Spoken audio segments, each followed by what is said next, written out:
Jinping बनना चाहते हैं दुनिया के सबसे ताकतवर इंसान।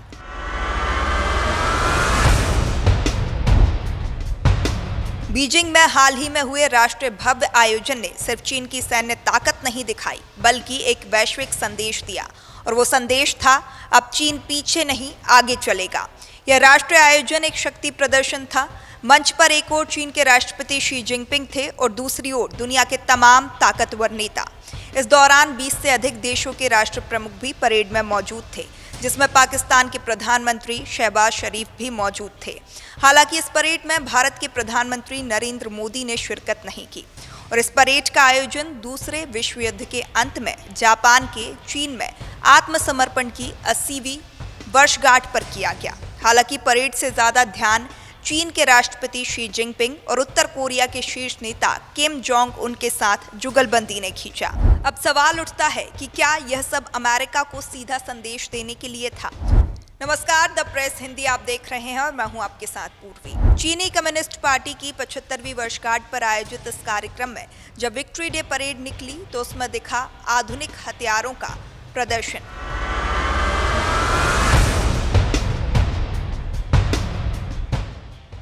हाइपरसैनिक मिसाइलें, ड्रोन सेना और साइबर युद्ध तकनीक। लेकिन असली कहानी उस मंच के पीछे छिपी है जहां शी जिनपिंग ने खुद को एक नए युग के नेता के रूप में प्रस्तुत किया। किम जोंग उनकी उपस्थिति एक रणनीतिक कदम थी। उत्तर कोरिया लंबे समय से चीन का साइलेंट पार्टनर रहा है, लेकिन इस बार उनकी सार्वजनिक मुलाकात दुनिया के लिए संकेत थी। एशिया में एक नया गठबंधन उभर रहा है। रूस, ईरान और मध्य एशियाई देशों के प्रतिनिधि भी मंच पर मौजूद थे।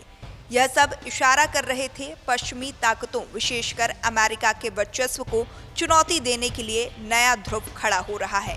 शी जिनपिंग का मकसद सिर्फ चीन को आर्थिक महाशक्ति बनाना नहीं है, बल्कि एक ऐसी वैश्विक व्यवस्था तैयार करना है जिसमें अमेरिका का प्रभुत्व कम हो और चीन का नेतृत्व स्थापित हो। वन बेल्ट वन रोड पहल, अफ्रीका में निवेश, ब्रिक्स के विस्तार और दक्षिण चीन सागर में दखल, ये सब उस महायोजना का हिस्सा है। अमेरिका के साथ चल रहे टेक्नोलॉजी युद्ध, ताइवान को लेकर तनाव और व्यापारिक प्रतिबंधों के बीच यह शक्ति प्रदर्शन एक जवाब था। वहीं शी जिनपिंग ने भाषण के दौरान बिना डोनाल्ड ट्रंप का नाम लिए स्पष्ट कहा कि चीन किसी की धौंस से डरता नहीं है। जिनपिंग यह दिखाना चाहते हैं कि अब अमेरिका अकेला वैश्विक नेता नहीं है।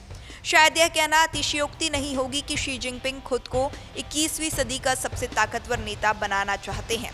उनकी राजनीतिक, कूटनीतिक और सैन्य शक्ति का संयोजन इस दिशा में स्पष्ट संकेत देता है। यह सिर्फ चीन की कहानी नहीं है, आने वाले दशकों में भू राजनीतिक दिशा का ट्रेलर है। शी जिनपिंग ने 2012 में सत्ता संभाली थी और उनके राज में चीन तानाशाही शासन की ओर बढ़ा। असंतोष जताने वालों, आलोचकों और प्रभावशाली अरबपतियों, उद्योगपतियों पर नकेल कस रहा है। कुछ लोग उन्हें चीन में कम्युनिस्ट क्रांति नेता और पूर्व शासक चेयरमैन माओ से भी अधिक तानाशाह मानते हैं। क्या आप मानते हैं कि शी जिनपिंग दुनिया की अगली सुपर पावर का नेतृत्व करता हो सकते हैं? हमें कमेंट कर बताएं। साथ ही ऐसी विशेष स्टोरीज के लिए बने रहें द प्रेस हिंदी के साथ।